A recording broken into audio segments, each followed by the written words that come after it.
Desde o surgimento da epidemia da Covid, muito tem se falado sobre os testes, né? Os testes diagnósticos. São vários tipos de testes, né? Tem os testes baseados em anticorpos, tem os testes baseados em PCR, a época que você deve aplicar os testes, mas tem um dado que muitas vezes se fala na imprensa, as pessoas comentam, os médicos falam, que é a questão do falso positivo e falso negativo. E muitas vezes as pessoas têm uma interpretação um pouco errada do que significam esses valores. É sobre isso que eu vou falar um pouquinho aqui para vocês, tá bom? Imagina que eu tenho, por exemplo, níveis de anticorpos que indicam uma determinada infecção. A população normal, a população saudável, que são as pessoas que não estão infectadas, elas têm esses níveis, eles variam, tá? Então tem pessoas saudáveis com níveis altos, pessoas saudáveis com níveis baixos, mas existe uma média, né, onde a maior parte da população está aqui, que é representado por essa curva. Uma vez ocorreu uma infecção, você tem os mesmos níveis de anticorpos, mas associados às pessoas infectadas. Então você também tem um nível médio, que vocês veem que é mais alto que o nível do não infectado, mas, por exemplo, você tem pessoas com níveis baixos, com infecção, mas com níveis baixos de anticorpos, que poderiam se confundir com as pessoas de nível alto não infectados. Essa sobreposição sobre essas duas que a gente chama de distribuições, é que causa o que a gente chama de um falso negativo e um falso positivo. Qualquer teste tem limitações, tá?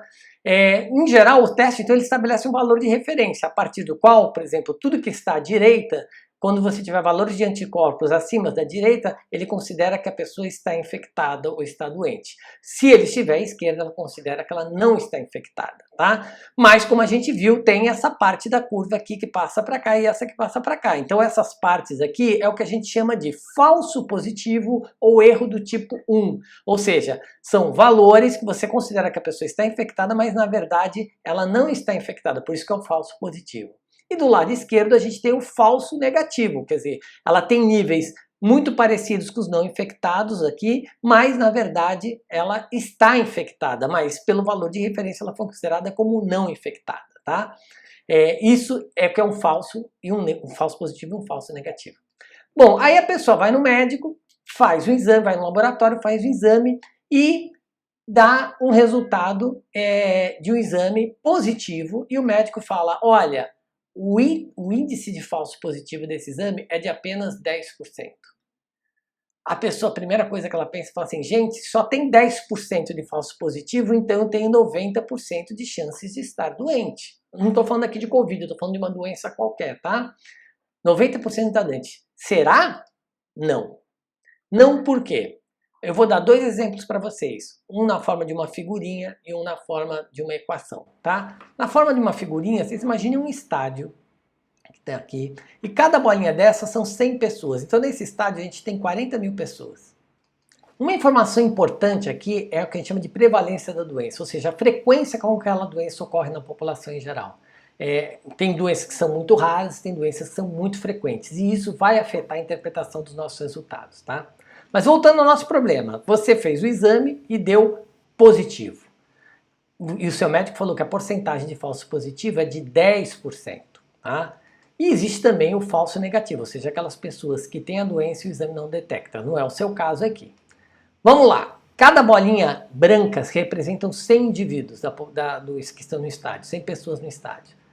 E são as pessoas que não têm a doença. E em rosa a gente vai ter as pessoas que têm a doença. Como a prevalência é 1% e o estádio representa a população, a gente tem 400 pessoas que estão doentes. Tá? Esse é o real.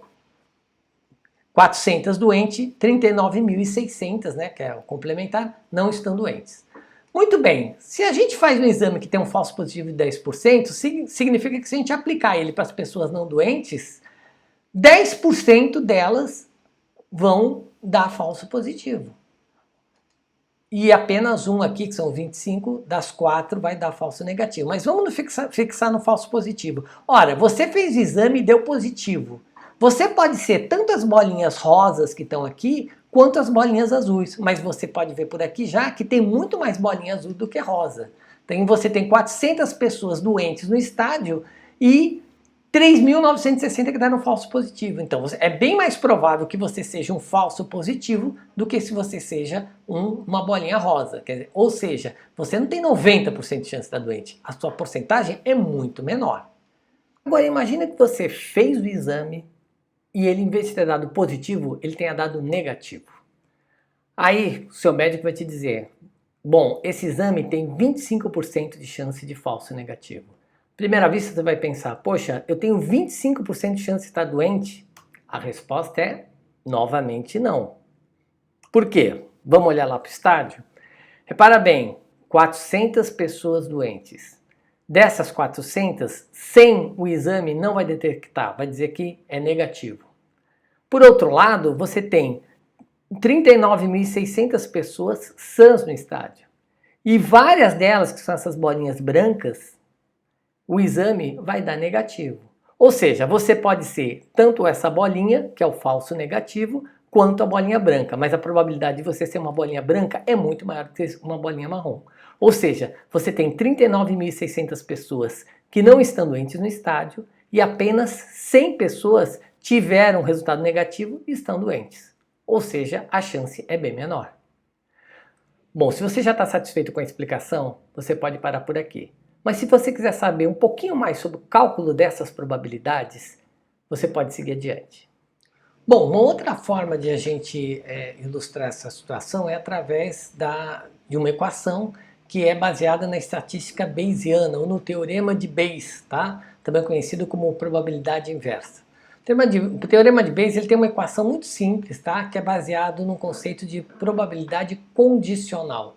Então, lembrando da nossa pergunta, você fez um exame e deu positivo, ou seja, o dado é, a evidência que você tem é, você tem um exame positivo. Dado que você tem um exame positivo, qual a probabilidade de você ter a doença? Então, a probabilidade de você ter a doença é condicional ao fato de seu exame ter dado positivo.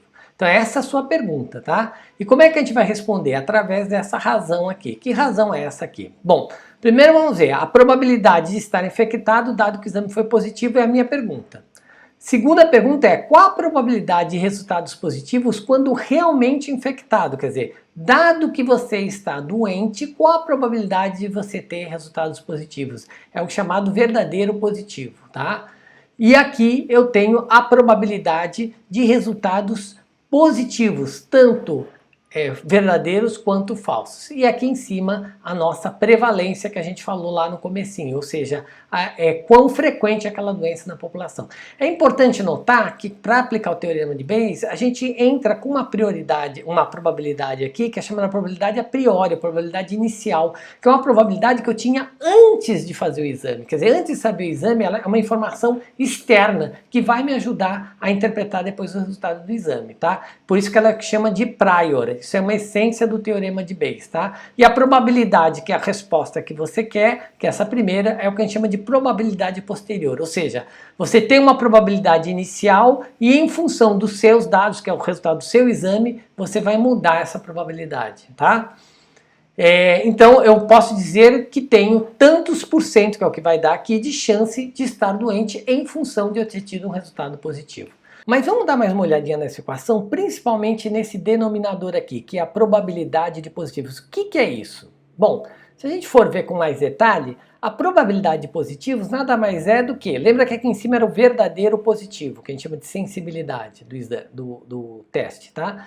Então, é a soma dos verdadeiros positivos, isso é igual àquilo que está ali em cima, mais a soma dos falsos positivos. Então, aqui embaixo estão todas as possibilidades de positivos. Falso positivo porque, olha, não está doente, dado que não está doente, o exame deu positivo. Então, você soma essas duas probabilidades para dar probabilidade de positivos e ver o verdadeiro positivo em relação a todos os positivos. É isso que o teste vai fazer, tá?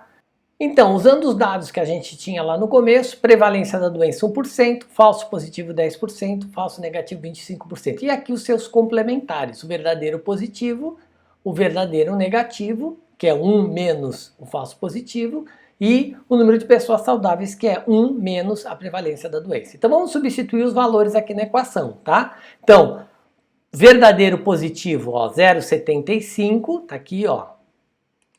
Probabilidade de ter a doença 0,01, tá aqui. Falso positivo 0,10, tá aqui. E probabilidade de não ter a doença 0,99. Isso aqui, obviamente, é a repetição do que está lá em cima. O resultado da equação vai ser esse daqui. e vai dar 0,07. Ou seja, caso o teste tenha sido positivo, a probabilidade de estar doente é de 7% e não os 90% que você achou lá no começo, tá? Agora vamos pensar numa outra situação. Imagina que uma pessoa fez um exame para Covid sem ter nenhum sintoma. Ela ia voltar a trabalhar e exigiram que ela fizesse o exame de Covid. Ela não tinha sintoma, não tinha contato com pessoas contaminadas e esse exame deu negativo.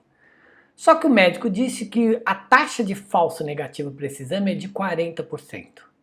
Será que eu posso dizer que eu tenho 40% de chance de estar doente? A resposta, de novo, é não. E a gente vai usar de novo o teorema de Bayes para mostrar isso, tá? Então, voltando lá. Resultados do exame sem sintomas. Primeiro dado, falso positivo.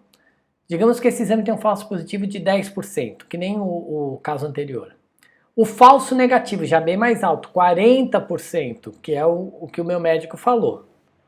E a prevalência do Covid. Esse número aqui, gente, é um número aproximado para a situação atual. Isso pode alterar, pode aumentar, mas também vai depender muito de que região que você está. Mas digamos que você esteja na média da população brasileira. Então essa é a taxa de prevalência da Covid.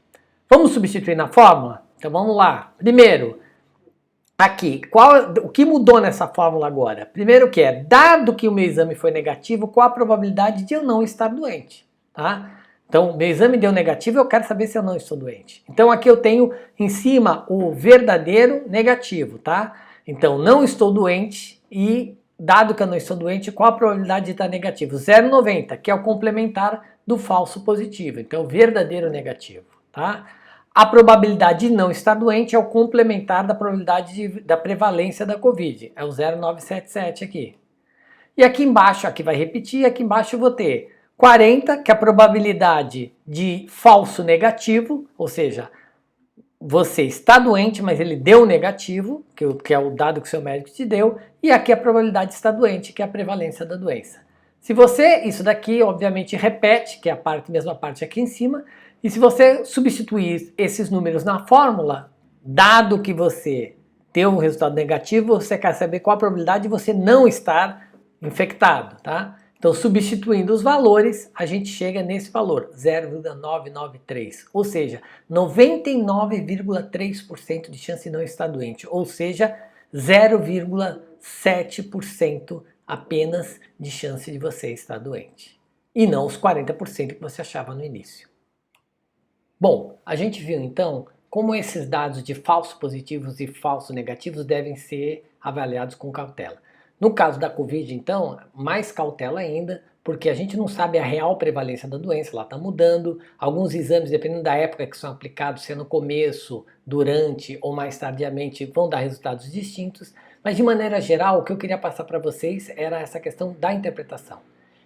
O importante, a mensagem importante é, quanto mais rara é uma doença, menos grave é a questão do falso positivo, tá? Então, naquele exemplo do estádio, quando você tinha só 400 pessoas contaminadas, imagina que não fossem 400, que fossem 1, ou que a doença foi erradicada, fosse praticamente zero. Você ia continuar tendo um grande número de falsos positivos, só que ninguém estaria doente, tá? Espero que tenha ficado claro e obrigado pela atenção.